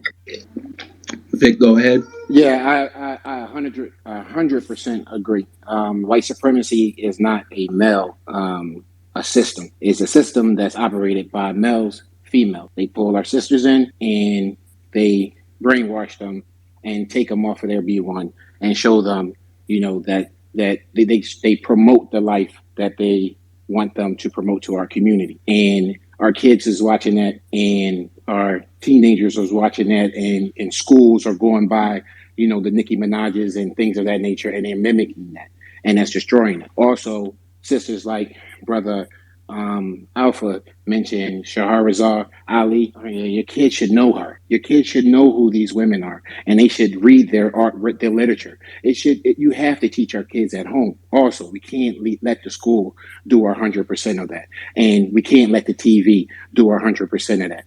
I have. When my daughter was young, I used to control what came out of our TVs, and it starts at home. It has to start at home. That's where it starts. Always at home. All right, go ahead, Volvo.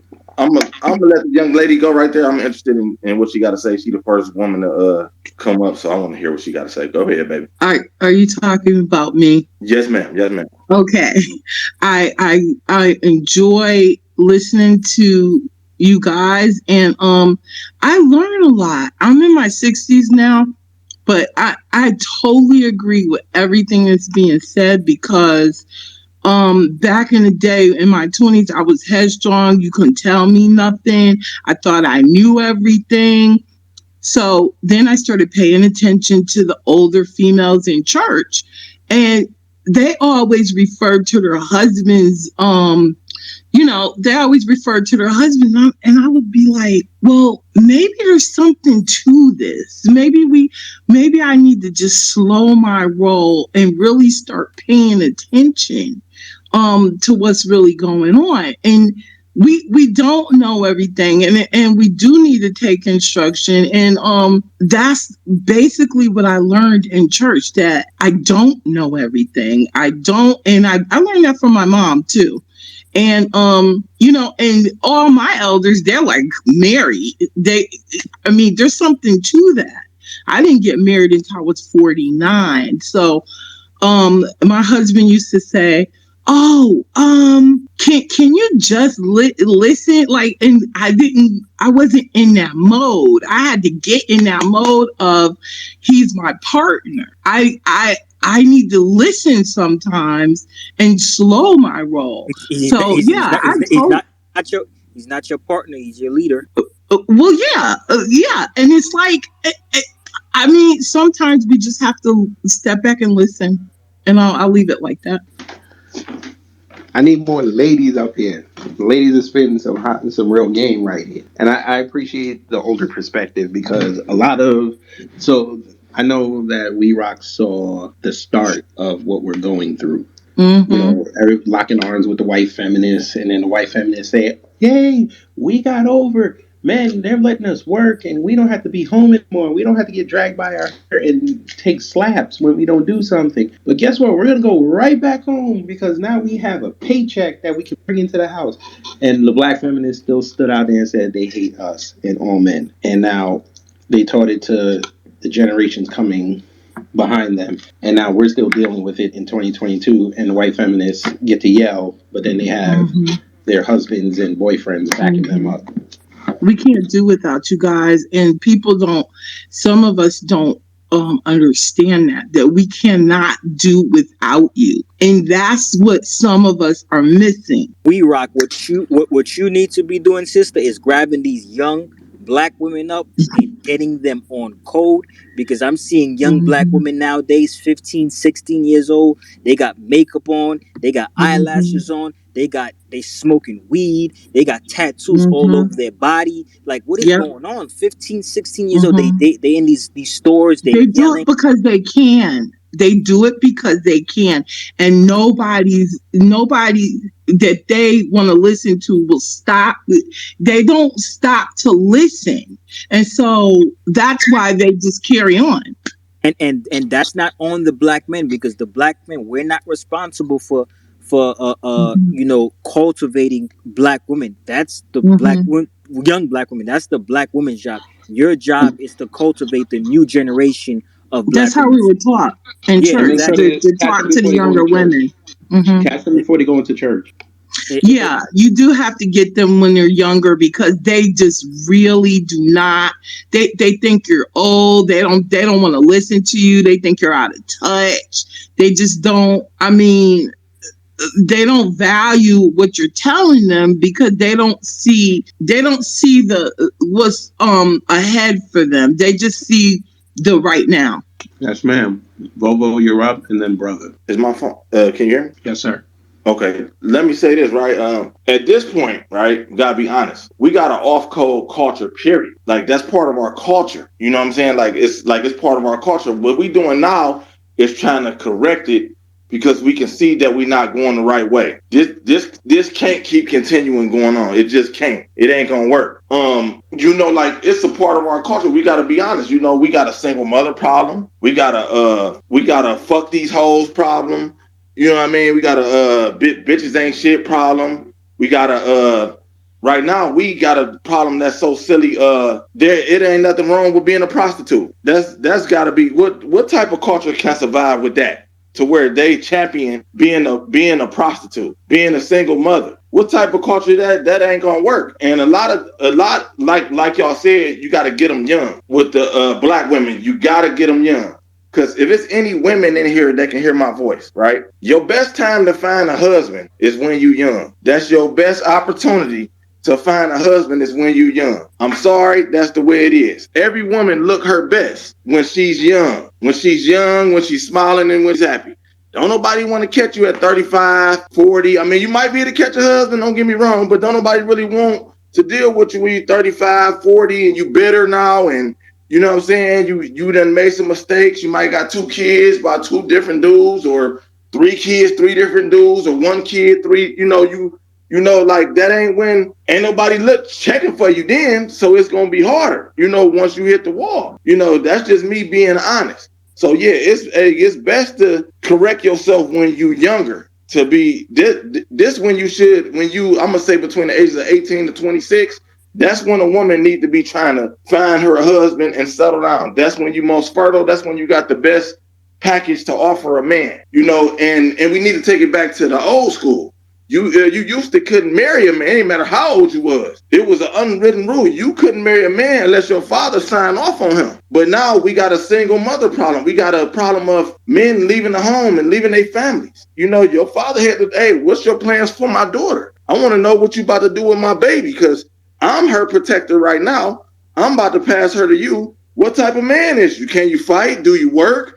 What's your goals? And I'm gonna leave it right there. As black men, we got this thing where, well, this culture where we like to tell young black boys to go chase girls. We like to tell young black boys, go lose your virginity. We like to tell young black boys, go date multiple women. How much girls you got? That's on us. Black men, that's on us. We raising these.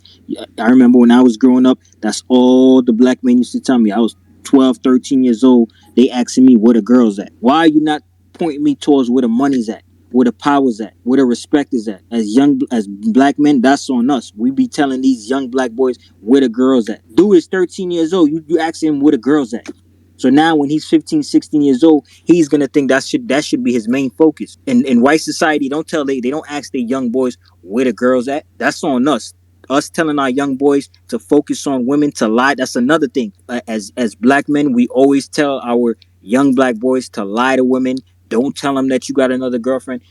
Listen, you have to keep it 100% real with black women. Stop lying to black women. Stop calling them. Whatever it is you want to do with a black woman, let her know from the day you meet her.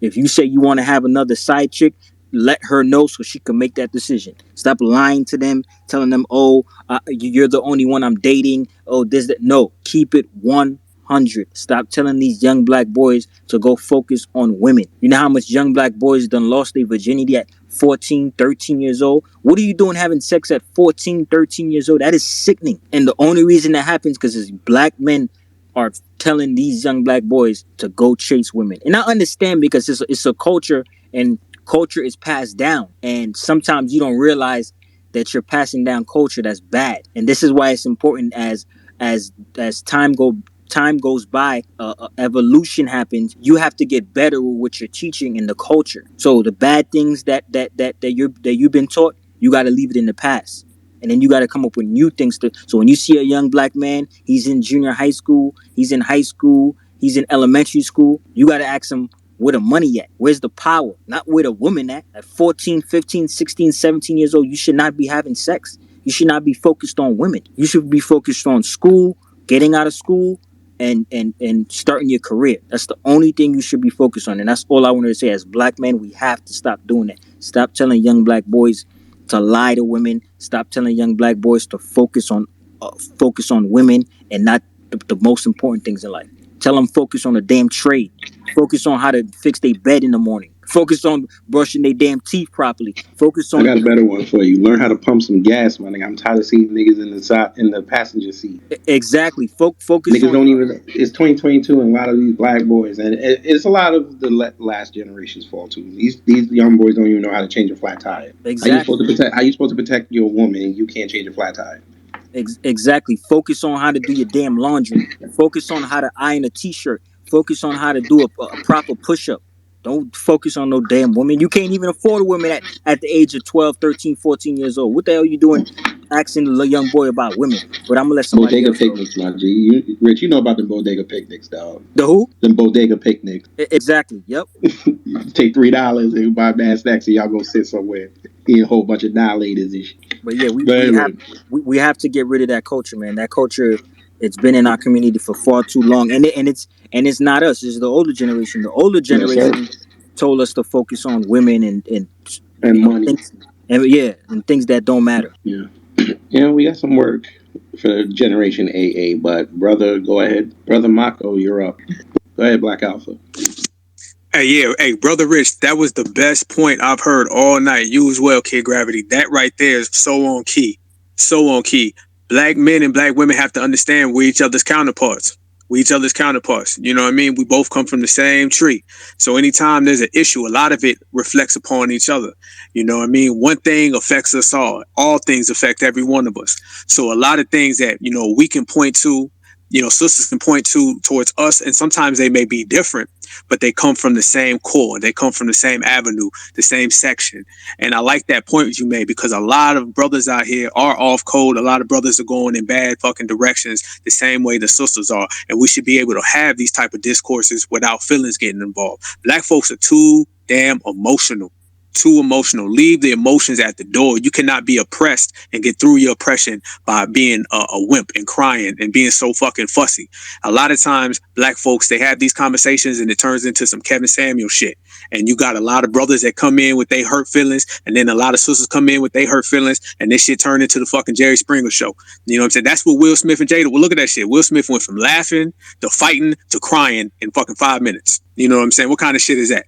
That's bullshit. You got to be a real man with real dignity and some type of, perseverance. You got to be a real woman with dignity and perseverance to even have these conversations. And unfortunately, a lot of black folks are not literate enough. They don't really know how to stand on that and really have these conversations without it turning into a fussy match and back and forth. But it starts with this. And I'll go as far as say I've seen a lot of spaces regarding these subjects, but this one right here that we're all in is the best one I've heard. It's very poignant, it's very insightful, and it's very thought-provoking, and everyone can walk away from this conversation learning something, because this is the point why Brother Kid Gravity, Brother Rich, you guys put this down in such a good format to where we can all walk away and say, okay, I learned something from this. It wasn't a fussing match. It didn't, make a motherfucker hate you even more, because a lot of this shit, people come in and they were hating you on 10, they leave hating you on 30.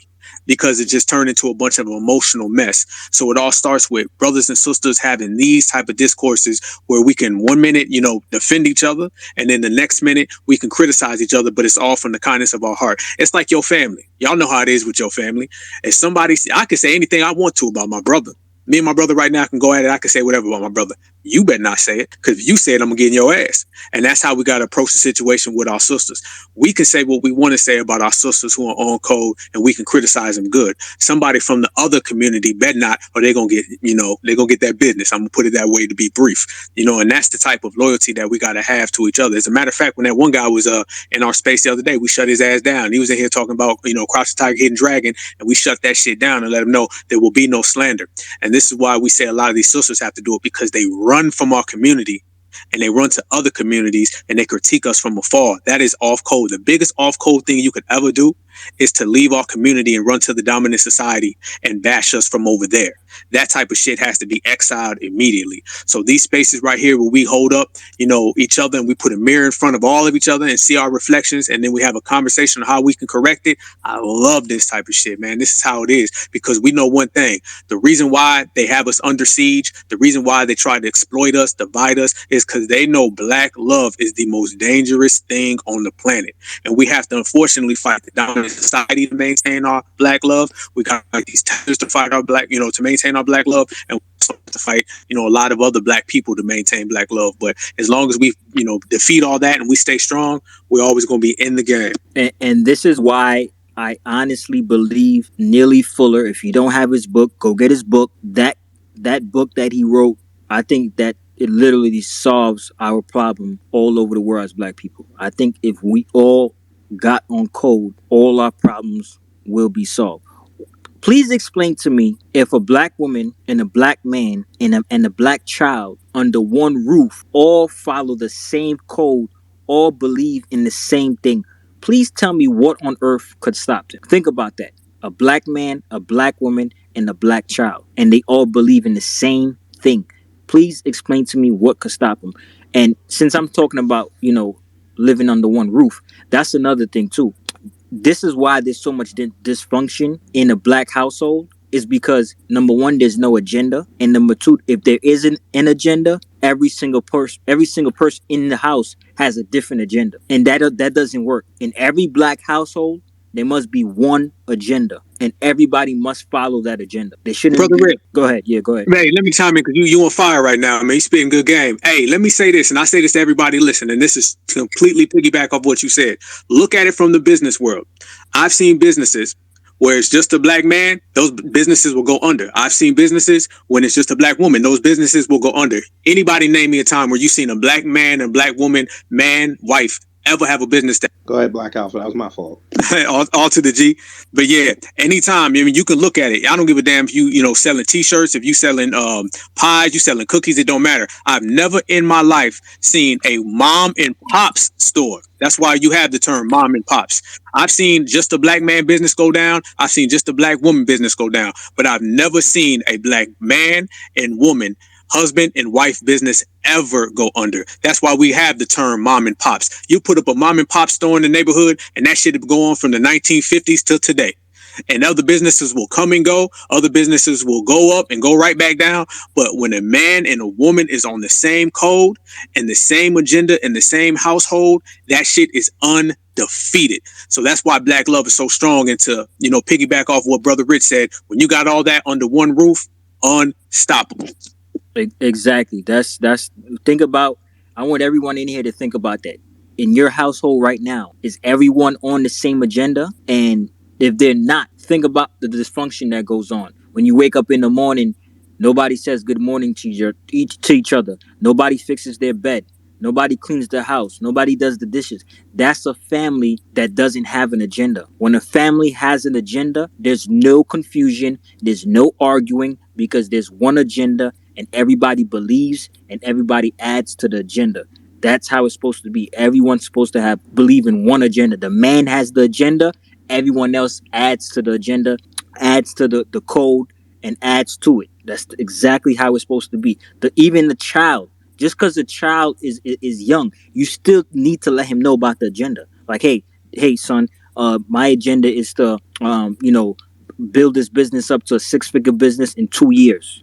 Me and your mom is working on it right now. We're getting our personal and our business credit together. You let him know. So every morning that he wakes up, he's not just waking up just to get good grades. He's waking up so he can fulfill that agenda him and his mother has. Everybody must be a part of the agenda. It's only one agenda in the household, not two or three. I'm gonna let my brother Afro Lee go. Thank you, brother.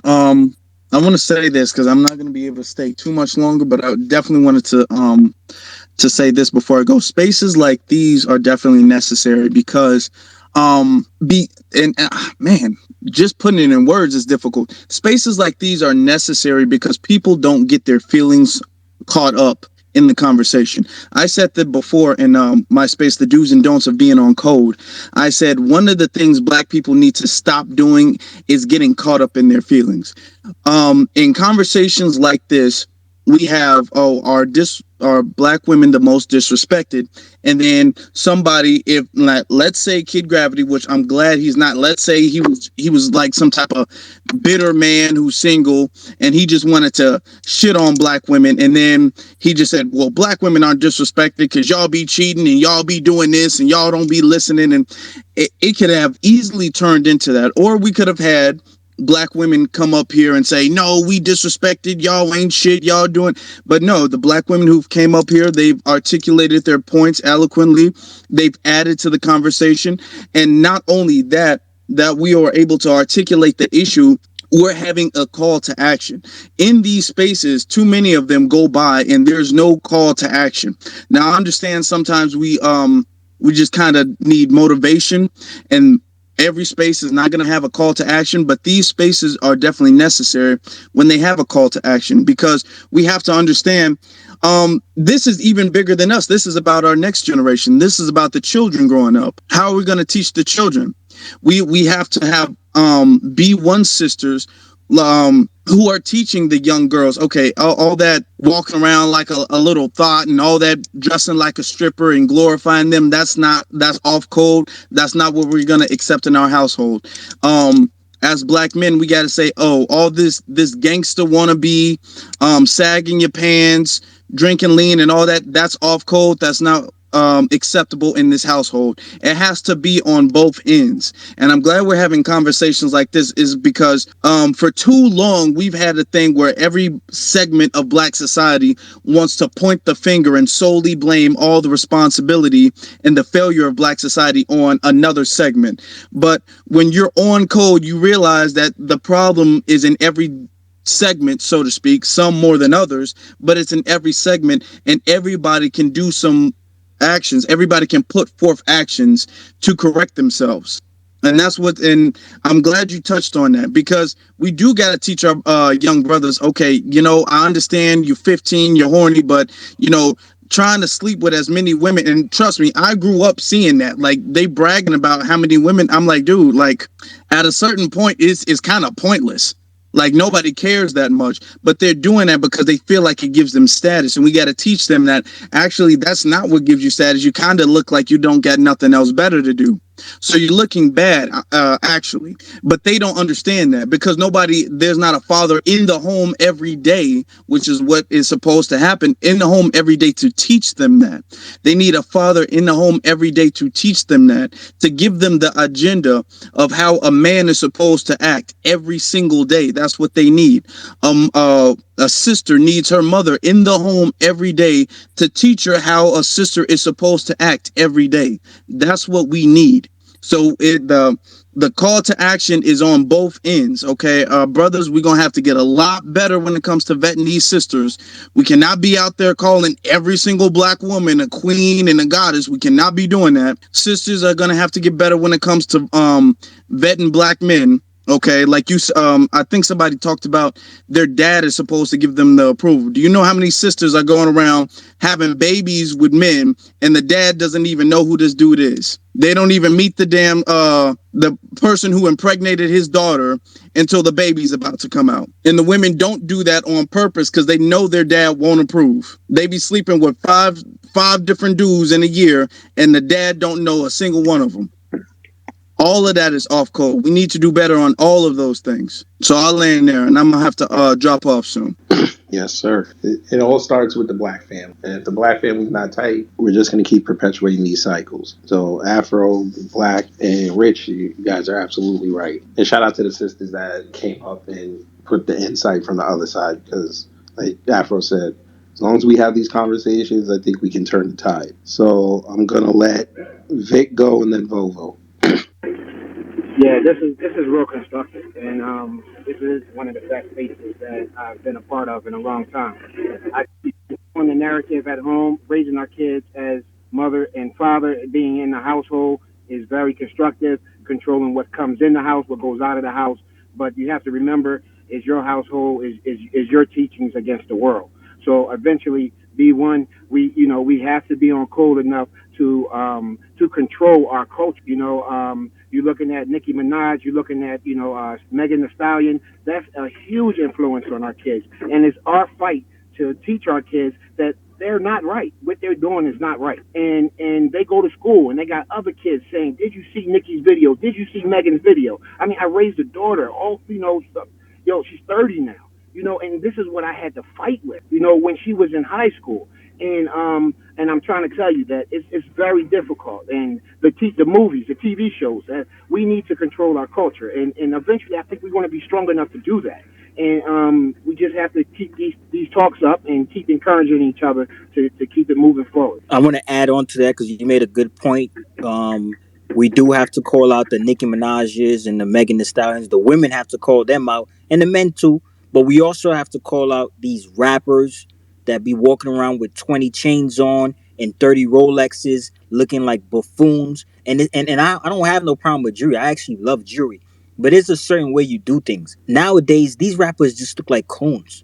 People with money don't really show it like that at all, actually. But these rappers, they walking around with 10 chains on. They trying to get next to the next white billionaires to take pictures. The white billionaire looking at you like a damn coon because you look foolish. So we gotta call out, as black men, we gotta call out these dudes that be walking around here, these rappers, 30 years old, 40 years old, still dressing, still acting the same way they was acting when they came in the game. No growth. We got to call that out because the young brothers, they look up to them. They look up to the rappers. They don't look up to anybody in their school or anybody in their home. They look up to the rap. We got to clean these rappers up. Tell me, listen, all this poison that you promoting. You got Rick Ross promoting Ciroc, Diddy promoting Ciroc, Bel Air, encouraging our kids to drink, encouraging our kids to smoke. I'm in the Jewish community every single day. I don't see no liquor, no weed. I don't see none of that. All I see is real community. I see real businesses. I see real schools. I see them developing their own homes. If you're from Brooklyn, New York, if you've been to Brooklyn, New York,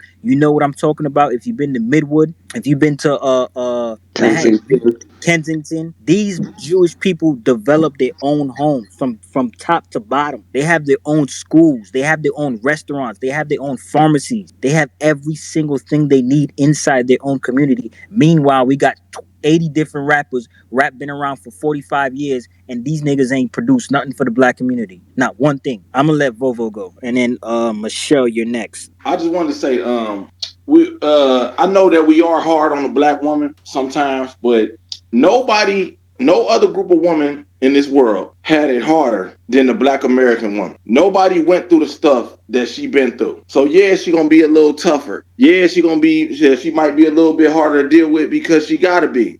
Because this world has not been kind to her. No other woman has had to sit back and watch her man get destroyed by your government to the point to where we couldn't even protect her. Nobody and no other woman had to go through that. To watch her man be so weak, in such a weakened state that he's in slavery, or such a weakened state where he can't go out here and provide because he can't get a job because he black, or in such a weakened state where they doing stuff to trick him out of his freedom or trick him out of his life, and then they getting away with it. So her man got to watch where he's stepping because it's not even. No other woman on this planet has been told that her natural hair isn't good enough. No other woman on the planet, and even no other black women on the planet has been told that her natural hair isn't good enough for her to work in this establishment, or she can't come to this school because of her natural hair. So she got to change her hair.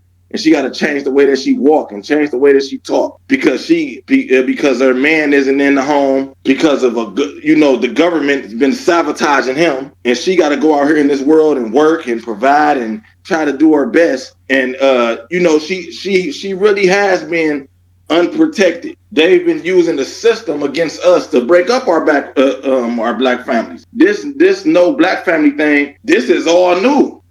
My grandmother and grandfather, they was together 40 years. It wasn't no side dudes, wasn't no other families, wasn't no outside babies or none of that. They was together for 40 years until he died. I ain't never had no step grandfather. After he died, that was it. You know what I'm saying? So, I just wanted to any black woman that can hear my voice, I want to apologize. We can never let ourselves get in such a weakened state to where we can't provide. And I'm gonna land right there. Appreciate that. Appreciate that.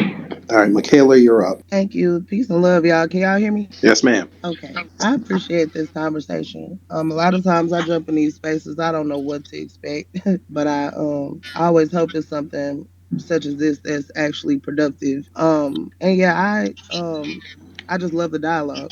You know, at the end of the day, man, I our communities are so hurt. But I once heard it said right that where the mind goes, the body follows. So like if you control a person's thoughts, you control the person, you don't have to worry about, them going against what they feel like they know to be true.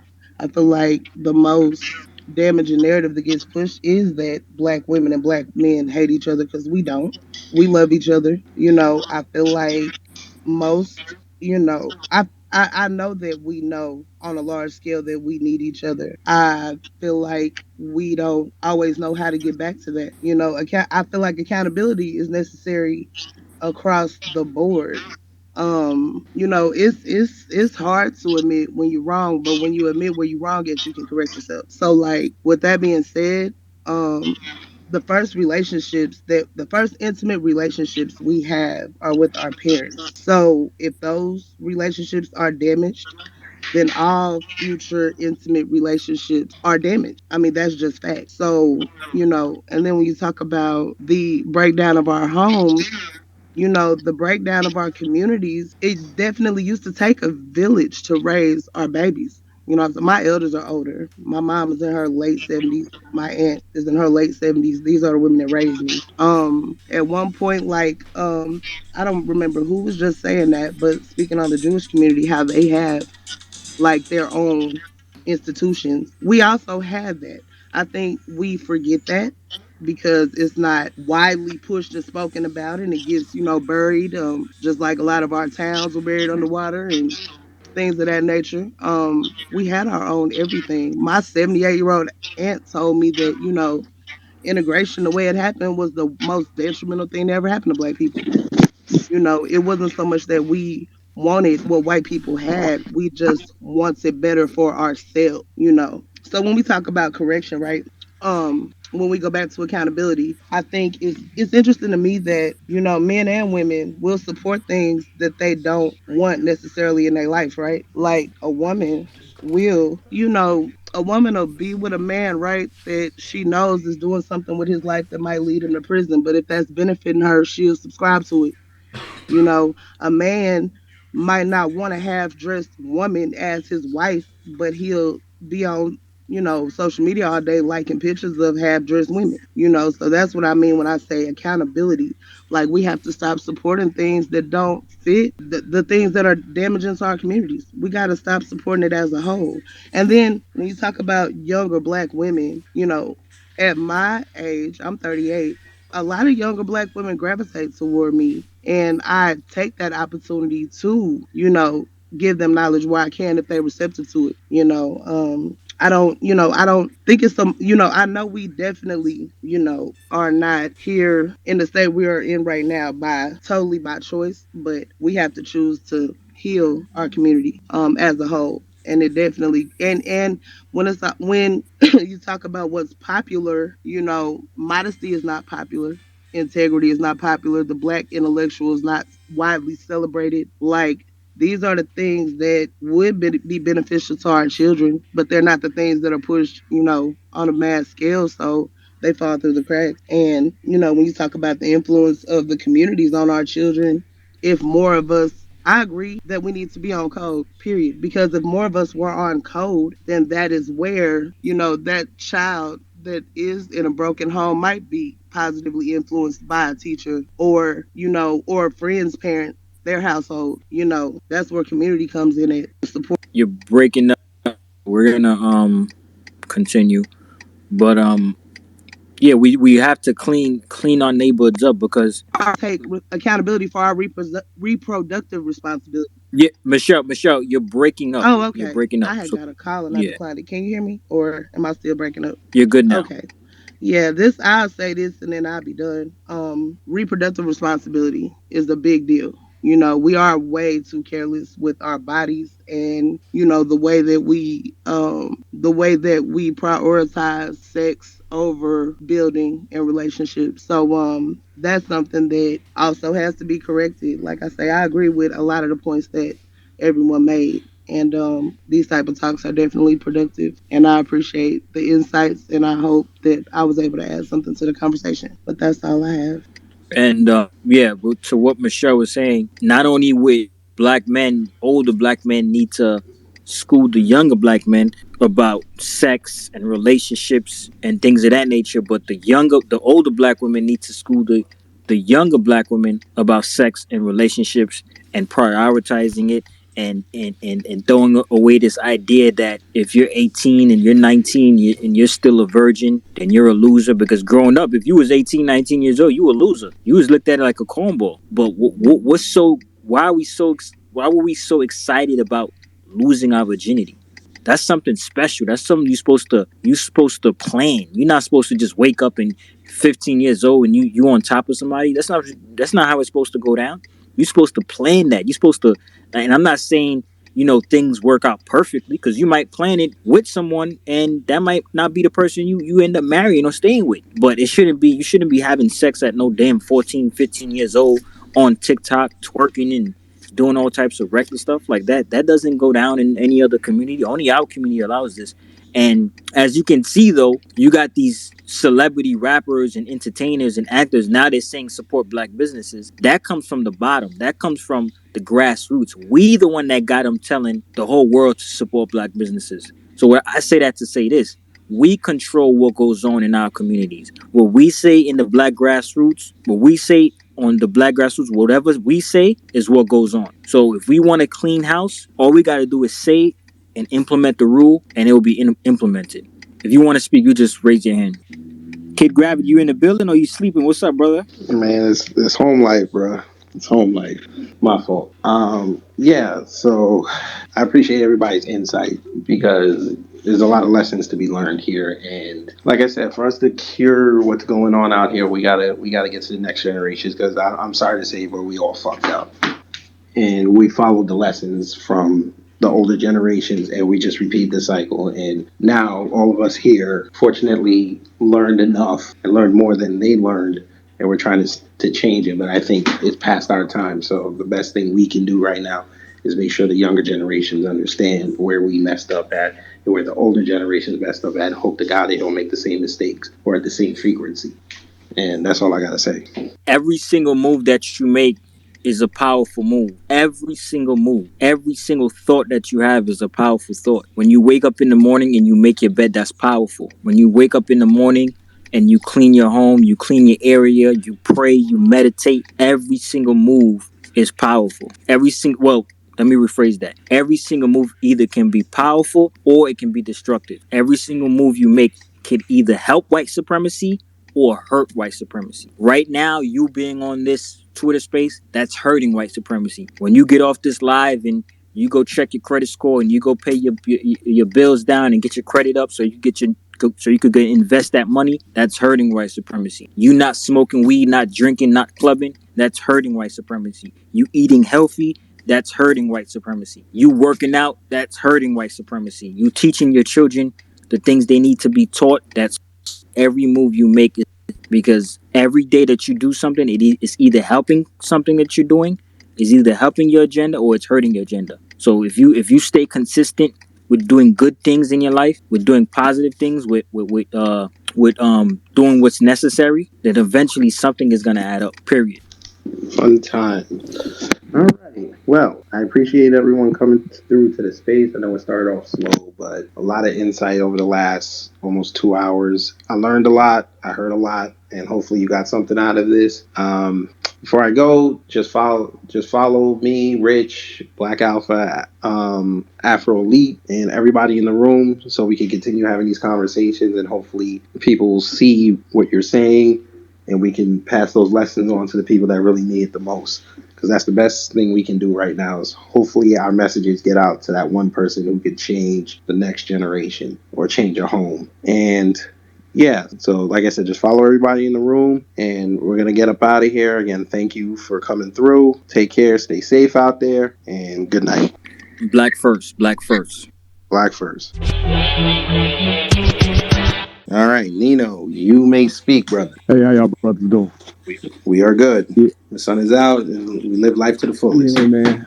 I'll keep it really brief. I actually wanted to save this comment for when more women was in here, but I'll go ahead and say it now. But I promise you, it's gonna have to be said again. I actually just posted this tweet that said, when Malcolm said that the most disrespected woman in America was the black woman.